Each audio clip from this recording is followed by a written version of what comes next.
ઈચ્છા થઈ કે ત્યાં જાઉં, પણ વળી એમ થયું કે હું ત્યાં જાઉં અને ભાઈ સ્ત્રીઓના સભામાં એમને એમ જવાય નહીં. વળી એમ કહે અરે મહાત્મા તમે અહીં ક્યાંથી આવ્યા? કેમ કે બહેનો આમ રડતા હોય ને તરત જ પછી વળી આમ દાંત પણ કાઢવા માંડે, એમ સ્વાભાવિક છે. તો એમાં મારું જવું નહીં, એટલે નારદજી ત્યાં ગયા નહીં. નારદજી ત્યાં ન ગયા, પણ પેલા સ્ત્રીએ બૂમ પાડ્યા અને કીધું ભો ભો સાધો તિષ્ઠામપી, હે સાધો હે સાધો ઉભા રહો, મારા દુઃખનું નિવારણ કરો.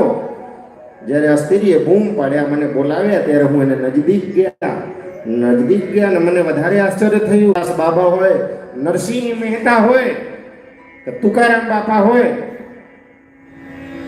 કે જનાબાઈ હોય, બધા આ ત્રણે દિશાઓમાંથી છે, પણ ચારે ચાર આચાર્યો દક્ષિણ ભારતમાંથી આવ્યા છે. તો દક્ષિણ ભારતમાં હજી પણ વિદ્વતા છે. આખી વર્લ્ડની અંદર, જગતની અંદર દક્ષિણ ભારતના બ્રાહ્મણોને પ્રભુત્વ છે.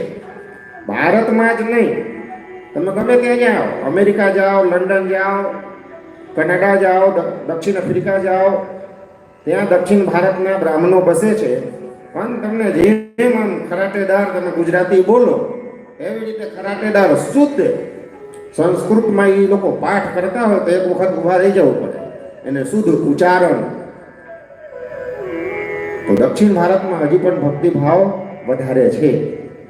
તો દક્ષિણમાં મારે જન્મ થયું. ઉત્પન્ના દ્રવણે સાહમ વૃદ્ધિ કર્ણાટકે ગતા, કર્ણાટકમાં હું મોટી થઈ અને કૌચીન મહારાષ્ટ્રની અંદર